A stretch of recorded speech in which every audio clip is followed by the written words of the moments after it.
Assalamualaikum warahmatullahi wabarakatuh.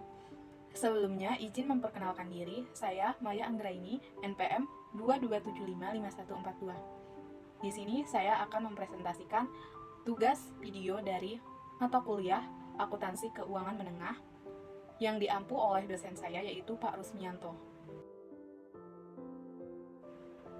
Sebelum kita membahas terlalu jauh tentang perkembangan akuntansi, sebaiknya kita ketahui dulu apa itu pengertian dari laporan keuangan serta tujuan laporan keuangan.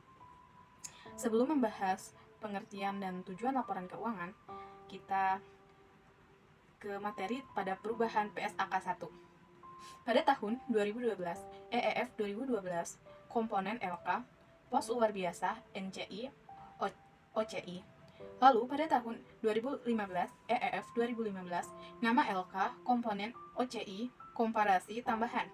Lalu pada tahun 2017, EEF, prakarsa pengungkapan, materialitas dan penggabungan, pemisahan penyajian, subtotal OCI, dari entitas asosiasi, fleksibilitas, urutan CALK. Lalu pada tahun 2020, ED dikeluarkan, materialitas pengungkapan kebijakan akuntansi. Pengertian laporan keuangan. Laporan keuangan adalah catatan informasi keuangan dari suatu perusahaan pada suatu periode akuntansi. Dengan kata lain, laporan keuangan ini merupakan cerminan kinerja atau kondisi keuangan suatu perusahaan. Adapun tujuan dari laporan keuangan ialah memberikan informasi mengenai posisi keuangan, kinerja keuangan, dan arus kas entitas yang bermanfaat bagi sebagian besar kalangan pengguna laporan dalam pembuatan keputusan ekonomi.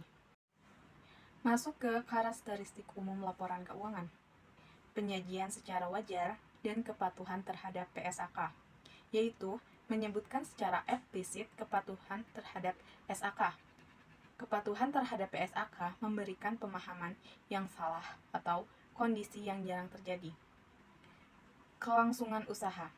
Laporan keuangan disusun berdasarkan asumsi kelangsungan usaha. Mengungkapkan fakta jika terjadi pelanggaran asumsi. Informasi komparatif. Entitas menyajikan informasi komparatif terkait dengan periode sebelumnya untuk seluruh laporan keuangan periode berjalan, kecuali diizinkan atau disyaratkan lain oleh SAK. Informasi komparatif yang bersifat naratif dan deskriptif dari laporan keuangan periode sebelumnya diungkapkan jika relevan. Entitas menyajikan minimal 2 laporan keuangan, 2 laporan laba rugi, dan penghasilan komprehensif lain. 2 laporan laba rugi terpisah jika disajikan, 2 laporan arus kas, dan 2 laporan perubahan ekuitas, serta catatan atas laporan keuangan tersebut. Perubahan kebijakan akuntansi. Penyajian kembali atau reklasifikasi. Entitas menyajikan laporan posisi keuangan ketiga pada posisi awal periode komparatif sebagai tambahan laporan keuangan komparatif minimum jika entitas menerapkan kebijakan akuntansi secara retrospektif atas pos-pos dalam laporan keuangan atau reklasifikasi pos-pos dalam laporan keuangan. Penerapan retrospektif, penyajian kembali retrospektif atau reklasifikasi memiliki dampak material dan atas informasi dalam laporan posisi keuangan pada awal periode sebelumnya. Entitas menyajikan 3 laporan posisi keuangan pada A. Akhir periode berjalan, B. Akhir periode sebelumnya, dan C. Awal periode. Komponen laporan keuangan. Apa saja sih komponen dari laporan keuangan? Laporan keuangan yang lengkap terdiri dari laporan posisi keuangan atau neraca pada akhir periode, laporan laba rugi komprehensif, laporan perubahan ekuitas, laporan arus kas, dan catatan atas laporan keuangan. Entitas menyajikan semua komponen laporan keuangan dengan keutamaan yang sama. Manajemen entitas bertanggung jawab atas penyusunan dan penyajian laporan keuangan. Lalu, laporan posisi keuangan. Nama menjadi laporan posisi keuangan atau neraca. Tambahan neraca untuk sinkronisasi dengan regulasi di Indonesia. Perubahan definisi seperti kewajiban menjadi liabilitas dan hak minoritas menjadi kepentingan non-pengendali atau non-controlling interest. Kriteria penyajian pemisahan aset atau kewajiban lancar dan tidak lancar. Entitas tidak boleh memisahkan lancar dan tidak lancar.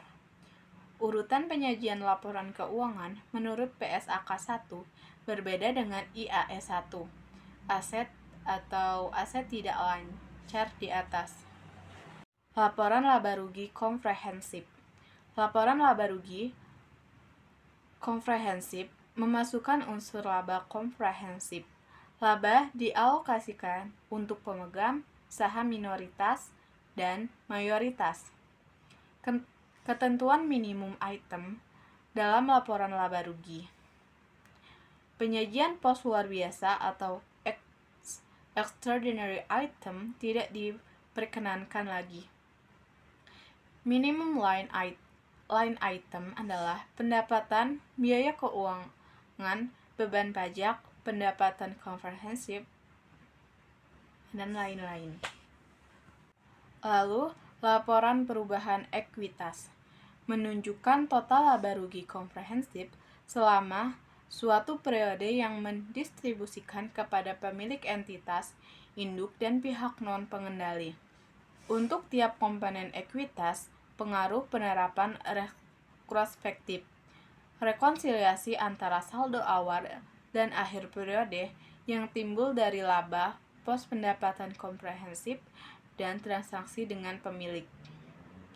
Jumlah dividen yang didistribusikan kepada pemilik dan nilai dividen bersaham diungkapkan dalam catatan atas laporan keuangan. Catatan atas laporan keuangan yang sering disebut dengan CALK ialah menyajikan informasi dasar penyusunan laporan keuangan dan kebijakan akuntansi, dasar pengukuran, kebijakan yang relevan, asumsi, dan estimasi. Mengungkapkan informasi yang disyaratkan yang tidak disajikan di bagian manapun dalam laporan keuangan. Memberikan informasi yang tidak disajikan di bagian manapun dalam laporan keuangan. Penyajian laporan keuangan disajikan secara sistematis. Membuat referensi silang atas setiap pos untuk informasi yang berhubungan dalam catatan atas laporan keuangan. Sekian presentasi dari saya. Bila ada kurangnya, saya mohon maaf. Wassalamualaikum warahmatullahi wabarakatuh.